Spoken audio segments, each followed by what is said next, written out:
The missile defense battery responds. Launchers elevate. Tracking systems turn. Interceptors leave the rail. The system is active from the first moment of contact. It sees enough to react, and it reacts fast enough for everyone nearby to know the defense is engaged. But beyond the defense line, the strike still gets through. That is where the failure begins to clarify. The response is visible, but visibility is not control. The interceptor launch proves the system has entered the fight. It does not prove the system still has time to change the outcome. Because missile defense lives inside a narrowing window. Detection has to arrive early enough to create options. Assignment has to happen while there is still usable geometry. Firing has to occur before the incoming weapon has pushed the defense into a terminal chase. When that timing slips, the system can still move. It can still track, it can still assign, it can still fire. But the protected target remains inside a strike sequence the defense has not stopped. That is the first pressure point. A defense system can respond and still fail. Because the question is not whether the battery fired, the question is whether the defended target survived.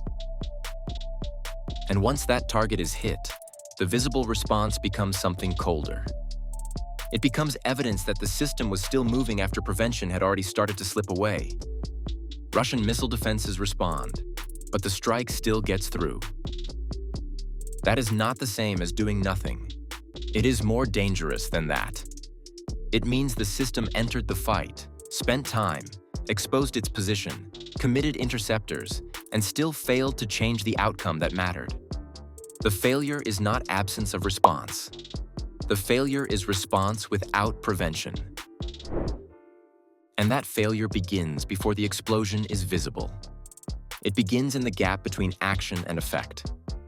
The defense can detect the threat, but detection does not restore control by itself. It can assign the engagement, but assignment only matters if the interception window is still open. It can fire, but firing is not decisive if the incoming weapon has already crossed the point where prevention is possible. Therefore, the protected target is no longer just waiting for an intercept. It is waiting inside the result of every second the defense has already lost. At the beginning of an engagement, missile defense still has choices. It can choose which sensor track matters. It can assign the launcher with the best position. It can select an intercept path that gives the outgoing missile room to correct. It can force the incoming weapon to meet the defense on terms the defense has shaped. But those choices decay by the second. The incoming strike is moving through distance, speed, angle, altitude, and approach geometry. Every moment that passes removes one possible intercept point and makes the next one less forgiving. The first seconds decide how much control remains available.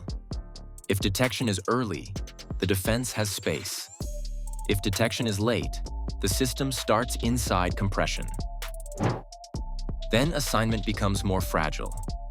A launcher may still be available, but availability is not advantage. A firing solution may still exist, but existence is not strength. A command decision may still be issued, but the decision is now being made against a shrinking map. Therefore, the defense is no longer shaping the engagement. It is being forced into the engagement that remains. That is where timing becomes more important than activity. The system can make the right selection too late. It can hand the track to the correct launcher after the best angle is gone. It can fire an interceptor after the incoming weapon has already forced a terminal path. From the outside, this may still look like a functioning defense. The radar is awake. The launchers are working. The interceptors are moving. But inside the sequence, the fight has changed. The defense is no longer choosing where to stop the strike.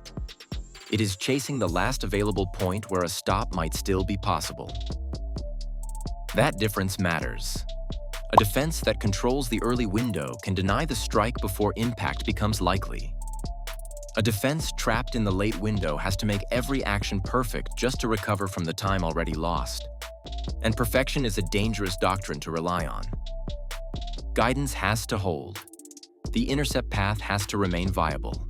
The target data has to stay clean. The outgoing missile has to arrive before the incoming weapon reaches the defended object. One delay can be survivable. Several delays become structural. Detection delay narrows the first choice. Assignment delay weakens the second. Launch delay damages the third. Geometry collapse removes the fourth. By then, the defense may still be authorized to fire. But authorization is not control. The system has entered the moment where the shot still exists, but the outcome is already leaning away from it. The interceptor launches. For a moment, the battlefield receives an answer. A missile leaves the battery. A defensive response becomes visible. The system appears to have converted warning into action. But the launch is not the end of the engagement. It is the beginning of a final test. The interceptor now has to solve what the earlier sequence left behind. It has to close distance. It has to hold guidance. It has to reach the correct point in space before the incoming weapon reaches the protected target. And if the launch came late, the interceptor is not simply intercepting a threat. It is trying to repair a timing failure. That is why the moment of action can be deceptive. A launch flash suggests strength. But missile defense is not decided by the brightness of the launch. It is decided by whether the outgoing weapon can still meet the incoming one inside a usable envelope. The incoming strike does not need the defense to be absent. It needs the defense to be late enough that the final geometry favors impact. If the interceptor is forced into a weak angle, its margin shrinks. If the incoming weapon is already in a terminal path, correction time shrinks. If the defended target is close, every guidance error becomes more expensive. If the system has only one remaining shot, the entire defense collapses onto that single decision. The battery has fired, but now the launch has to carry the burden of everything that happened before it. Late detection is now inside the interceptor's flight path. Late assignment is now inside the intercept geometry. Late command is now inside the time remaining before impact. The system cannot separate the final shot from the sequence that produced it. That is the action phase. Not action as spectacle. Action as a compressed attempt to recover control. And in that compressed space, the defense can appear aggressive while still being structurally behind. It may fire because it must. It may fire because the doctrine requires a response. It may fire because there is still a mathematical possibility of interception. But a possibility is not protection.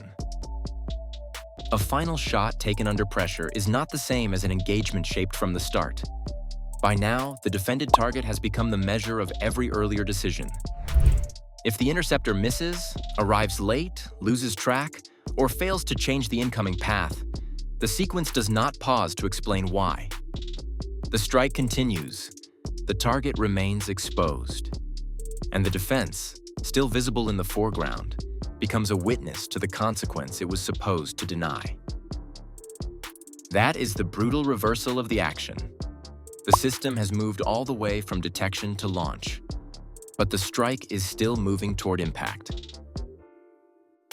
The impact changes the meaning of the response. Before impact, the defense can still look like it is contesting the strike. After impact, the result becomes clear. The protected target was hit. That outcome does not erase the fact that the system responded. It makes the response harder to explain, because the system did not fail in silence. It failed while active. The radar track existed. The engagement decision existed. The launch existed. But the defended effect did not. That is the consequence. A missile defense system exists to prevent a protected object from absorbing the strike. If the protected object is damaged, disabled, or destroyed, the enemy's intended effect has survived the defense. A depot can burn even after the battery fires. A launcher can be destroyed even after warning is received. A command node can lose function even after the air defense network reacts. A logistics point can be interrupted even while interceptors are already in the air. The system may still have generated engagement data. It may still have records of action. It may still have proof of effort. It may still show that the operators or automated processes did not ignore the threat. But the battlefield does not reward effort that fails to deny effect. The target is either protected or it is not. And once the strike gets through, the defense has to be judged by the result it failed to stop. That is where institutional analysis becomes uncomfortable. Because visible action can soften the perception of failure. Command can point to the launch. Reports can point to the engagement. Operators can point to the timeline and show that the system reacted under pressure. All of that may be true, but none of it changes the damaged target. The outcome remains, and the outcome is the only evidence the enemy needed. The strike sequence achieved enough to matter. It may not have destroyed everything. It may not have defeated every defensive layer. It may not have proven that the entire network was useless. But it proved that, in that moment, the defense could be active and still not decisive. That is the ownership gap. The system owned parts of the response. It did not own the outcome. And when a military begins accepting response as a substitute for protected effect, it starts measuring the wrong thing. It measures launch count instead of prevented impact. It measures engagement activity instead of denied consequence. It measures system participation instead of battlefield control. That is how failure hides inside procedure. Everything appears to be working because every part is doing something. But the defended asset is still hit. And if the defended asset is hit, the enemy's sequence has crossed the line the defense existed to hold. The consequence is not just damage at the target. The consequence is proof that response alone cannot be the standard. The doctrine is simple, but unforgiving. A defense system is not measured by whether it reacts. It is measured by whether it denies consequence.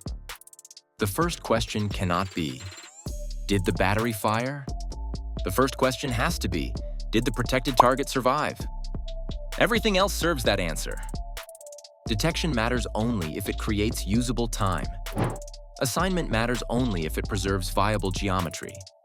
Launch matters only if it changes the incoming weapon's ability to reach the target.